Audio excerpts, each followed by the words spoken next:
Sir விரைவில் ஜனாதிபதி தேர்தல் நடைபெற இருக்கிறது. அசம்பந்தம் உங்களோட கருத்துக்கள் நிலைமையில் இருக்கிறீங்க. ஜனாதிபதி தேர்தல் சிங்கள மக்களுக்கு இருக்கின்ற ஆர்வம் எங்களுக்கு இல்லை. ஆனால் இந்த சந்தர்ப்பத்தை நாங்கள் நழுவ விடாமல் தமிழ் மக்கள் சார்பிலே ஒரு பொது வேட்பாளரை முன்னிறுத்துவதற்காக நாங்கள் எல்லா நடவடிக்கைகளிலும் இறங்கியிருக்கின்றோம். அந்த இடத்திலே ஒரு பொது வேட்பாளரை முன்னிறுத்தி தமிழ் மக்களினுடைய பிரச்சனைகளையும் அவர்களுடைய அபிலாஷைகளையும் இதுவரை காலமும் எங்களுடைய வடகிழக்கு மாகாணங்களிலே நடைபெற்று வரும் பிழையான நடவடிக்கைகள், எங்களுக்கு மனவர்த்தத்தை தரக்கூடிய நடவடிக்கைகள் பற்றி மக்களுக்கு வெளியிட வேண்டும் என்ற எண்ணத்திலே நாங்கள் ஒரு பொது வேட்பாளரை தேர்ந்தெடுக்க இருக்கின்றோம். தற்போது தமிழ் பொது வேட்பாளர் தேர்ந்தெடுத்தீங்களா? தெரியாது. இல்லை, எங்களுடைய சிவில் சமூகம்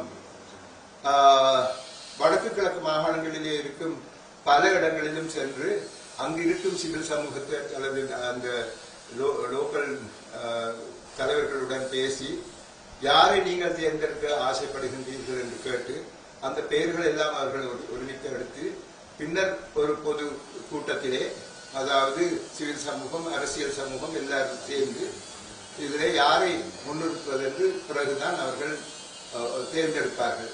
ஆகவே அது நடைபெறுவதற்கு இன்னொரு மாசத்துக்கிட்ட இருக்கு. தற்போது இருக்கும் ஜனாதிபதி 2 வருட காலம் ஆட்சி காலம் கொண்டு போவதற்கான ஏற்பாடு நடைபெற்று கொண்டிருக்கிறது. சர்வஜன் வாக்கெடுப்பு சொல்றாங்க. உங்களோட கருத்து என்னது?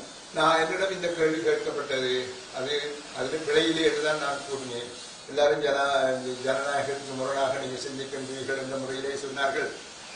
நாடு மிகவும் இக்கட்டான ஒரு நிலையிலே, பொருளாதார நிலையிலே, வங்குரோத்து நிலையிலே இருக்கும் போது நாங்கள் ஜனநாயகம் என்று சொல்லிக்கொண்டு காலம் கடத்த முடியாது. இப்பொழுது நான் அதற்கு பரவாயில்லை என்று கூறுவதற்கு காரணம் என்னவென்றால், இப்பொழுது தேர்தல் நடந்து இன்னும் ஒருவர் வந்தால் அவருடைய கோட்பாடுகளின்படி நாட்டினுடைய ஆட்சியை மாற்றுவார்.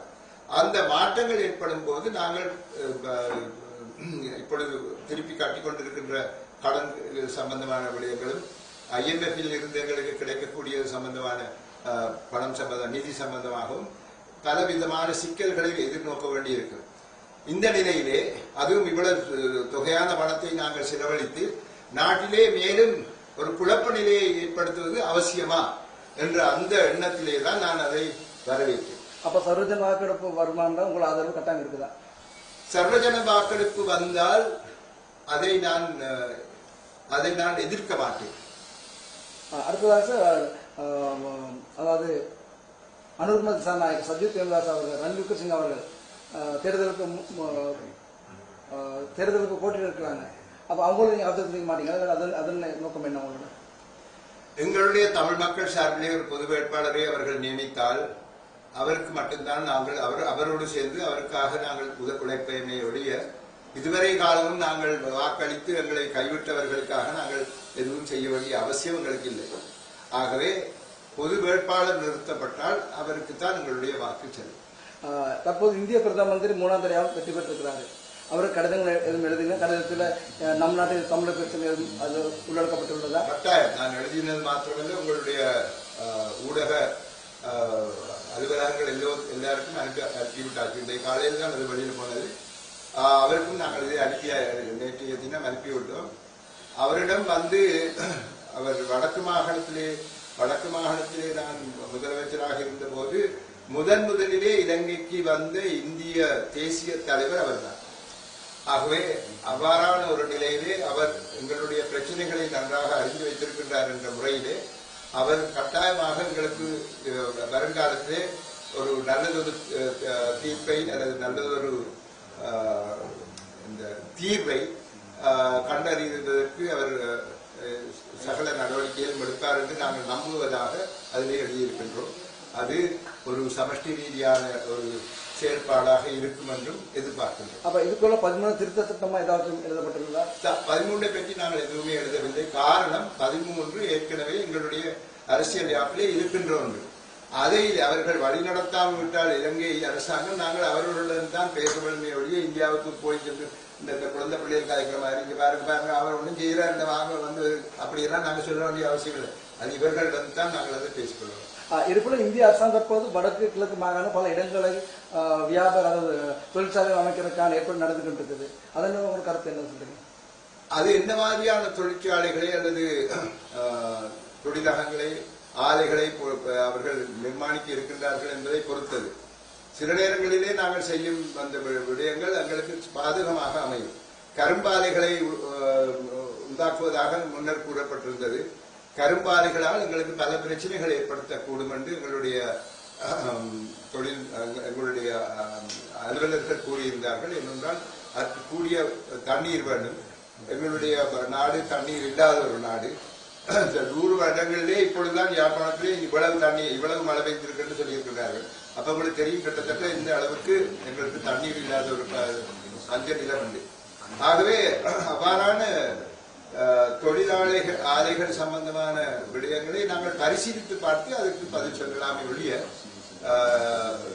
ஏடாகுடமாக எங்களுக்கு அதையும் சொல்லவில்லை. தற்போது ஜனாதிபதி அண்மை காலமாக வடகிழக்கு இடங்களை திருப்பி விடுவிக்கிறாரு, பல அபிவிருத்தி செஞ்சு வர்றாரு. இதுதான் அவர்கள் நம்பிக்கை இல்லையா உங்களுக்கு? அது இந்த எலெக்ஷன் வரைக்கும் அது தஞ்சமாட்ட வரும்.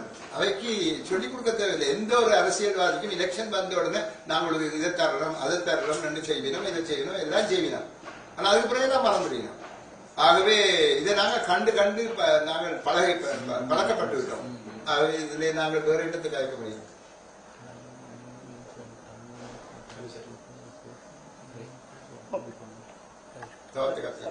சார், இப்போது நீங்கள் தமிழ் மக்கள் மத்தியில் சிங்கள வேட்பாளர் அறிவித்தால் வடகிழக்கு தமிழ் மக்கள் அதுக்கு வாக்களிப்பார்களா? அது எங்களுடைய சிவில் சமூகம் அதற்கு எதிர்ப்பு தெரிவிக்கின்றார்கள். ஆனால் தமிழ் மக்கள் பொது வேட்பாளருக்கும் வாக்களித்து சிங்கள வேட்பாளர்களுக்கும் தங்களுடைய 2வது 3வது வாக்குகளை அளிப்பதற்கு முன்வந்தால் அதை நாங்கள் நிறுத்த முடியாது. அது அவர்களுடைய ஜனநாயக உரிமை. ஆகவே அது ஒவ்வொருத்தரும் தாங்களே யோசித்து அதன் சம்பந்தமாக நடவடிக்கைகள் எடுக்க வேண்டும். ஆனால் ஒரு பொது வேட்பாளர் தமிழ் பொது வேட்பாளர் முன்னிறுத்தப்பட்டால் அவருக்குத்தான் எங்களுடைய வாக்குகள் செல்லும். இருந்தாலும் ஒரு நண்பரும் பக்கத்தில் இருக்கிறவங்க தற்போது ஜனாதிபதி அவர்களுக்கும் அண்மையிலும் சொல்லியிருந்தீங்க அவருக்கான என்னோட ஆதரவு இருக்கு அப்படின்னு. இன்னும் அந்த ஆதரவு இருக்குதா? அதாவது ஆதரவு இருந்தாலும் எங்களுக்கு சில நேரத்திலே இப்ப பாருங்க, ஜனாதிபதி அவர்கள் கூட எத்தனையோ விஷயங்களிலே எங்களுக்கு ஆதரவு அளிப்பதாக கூறியிருந்தார். ஆனால் அதற்கு பின்னர் அதிலே இருந்து அவர் விடுபட்டுக் கொண்டார். இவ்வாறான நிலையிலே ஆதரவு இருந்தால் கூட சில நேரங்களிலே அவர்கள் கூறுவதை செய்ய முடியாது இருக்கும் போது நாங்கள் தொடர்ந்து ஆதரவு கொடுக்க முடியுமோ தெரியவில்லை. நல்லெண்ணம் இருக்கின்றது. அரசியல் ஆதரவு பற்றி என்னால் ஒன்றும் கூற முடியாது.